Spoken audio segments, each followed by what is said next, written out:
102 аппликейшнээр иргэд өнгөрсөн оны 11-12 дугаар сард нийтдээ 126,769 зөрчлийг илгээснээс ондоо багтаж 62,886 торгуулаа төлөгдсөн байна.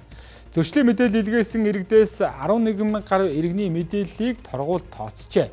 Үүнийг тооцоод мэдээлэл ирүүлсэн нэг иргэн тутамд 11 зөрчил мэдээлсэн гэсэн үг юм. За иргэдийн тухайд авч зогсоолын хүрэлцээгүй хотхон хороололтонд шөнийн цагаар зөрчил бүртгэж байгаад бухимдалтай байгаагаа илэрхийллээ.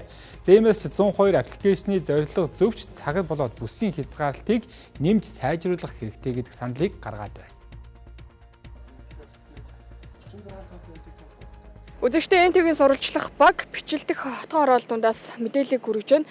Тэгэхээр энэ хавьд бол хүн амын нэгчил маш өндөртэй. За гисэн эдээч эргээгээд нөгөө зогсоолын хүртээмж бол маш хангалтгүй байдаг. За иймээс иргэд оршин суугчдын хувьд бол орой ажиллаа тарж ирээд аль боломжтой нөхцлөөрөө машин хаахгүй машинаа байрлуулдагч. За энэ мэт ард харагдаж байгаа жишээгээр бол хогийн пүнкрийн наан замын хөдөлгөөнд бол саадгүй ингэж тавьсан тохиолдолд энд бол торгуул болж тооцогдоод байгаа. За иймээс иргэд оршин суугчдын тухайд бол автомашиныхаа номерыг оройд авч орох байдлаар арга хэмжээ авахаас өөр гарцгүй байна гэдгийг хэлж байгаа юм аа. Над 60,000 төгрөгийн торгуул 9-3-удаа торгуулсан. Тийм л байна. Тэгэл төлцөө. Зураг хүрэг аваад манай энэ хавийн явсаа тавиал идэг л да. Тэгээ одоо би яах вэ? Тэгэл бүгдээрээ л манай байрныхан бол мэдчихэл байгаа л да намайг хэвтрийн хүнтэй, тэрэгцэртэй хүнтэй гэж. Тэгэл өөр улсууд бол тавьдаг л гэдгийг. Одоо гоё зогсоолтой бол биднэрт бол ингээл орч морцны хөвдөн дэр ингээд их шаардлага байхгүй шүү. Яагаад энд зогсож байгаа хамгийн сүүлд ирсэн зогсоолгүй улсууд л ирж байгаа байхгүй. Торгуул нь болохоор одоо ерөөсөө бизнес болсон. Тийм л болчиход байна. Ерөөсөө ажилгүй хэдэн хүмүүс шүн ерөөсөө орой надад ерөөсөө 9:40-оос өглөө шөнийн 3-4 цаг гэдэл торгуул дээр. Би одоо сая 6 торгуул төллөө шүү дээ. 120,000 төллөө. Та зөрүүлээд өөрөө торгуул явуулж байна. Би юугаа явуулах вэ? Энд чинь хүн болгоны амьдрал юм байхад юу гэж тийм явуулах вэ? Орой 22 цагаас хойш орон сууцны хороол дундаас өглөө 8 цаг хүртэл тэр энийг шүн гарч ирээд зураг дараад яваад байгаа хүмүүсийг тэжээгээд эвмэргүй байна. Эд нэ одоо өдрийн цагаар бол яахгүй байгаа шүү дээ. Айж ичдэг юм уу одоо тэгэнгүүтээ шүн зураг дараад байгаа байхгүй юу. Энэ хамгийн муухай. Ажил хийхгүй ээжээж ажил хийгээд өдөр шүн ирээд машинда гэртээ машина аваад оролтой биш. Тэгэл боломжоор нэг хүний хөдөлгөөнд саад болохгүй тавьчаад орохлоор өглөө нь 20,000 төгрөгийн торгуул. Тэгэл өдөр болгон 20,000 төгрөгийн торгуул. Яаж амьдрах юм ч хэцүү шүү дээ.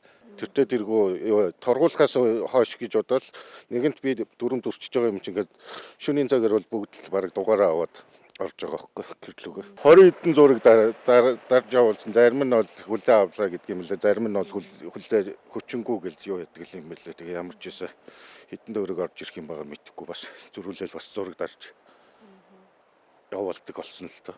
Одоо манай оршин суугчид болохоор өглөө ажилдаа 9 цаг гээл гараад явна.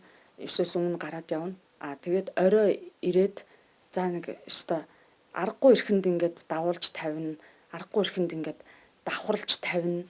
Тэгэнгүүт энэ оршин суугчид өөрсдийнхөө машиныг тэр аппликейшнд бүртгүүлээд бичлэг нь хүртэл байдаг байхгүй юу. Тэгээд бүртгүүлээд бид нар бол бүгдийг мэдж байгаа. Тэгээд жоохон бухимдалтай л байна. Манай оршин суугчид бол 7 хоногт бол бараг 100 гаруй мянгаар торгуулж байна. 102 аппликейшн өөрөө бол одоо 24 цагаар нээлттэй зөрчлийг илрүүлэх юм боломжтой аппликейшн. Тэгэхээр тухайн иргэн одоо оройч, шүнж бай, өглөөч бай, үрэрч бай, өдөрч бай. Тухайн одоо жолооч Монгол Улсын замын хөдөлгөөний дүрм зөрчилсөн л бол одоо тэр мэдээллийг одоо зөрчлийн мэдээллийг илгээх боломжтой.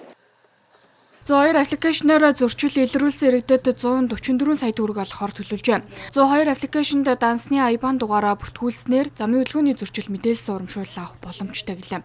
Иргэд зөрчил илрүүлж эмх цэгцийг шаардаж байгаа нь сайн хэрэгч иргэдэд авч зогсоолын хүрэлцээгүй байдлаас үүдэлтэй зайлшгүй шалтгаан тулгарч байгааг харгалзаж цаашид нарийн зохицуулахыг иргэд хүсэж байна.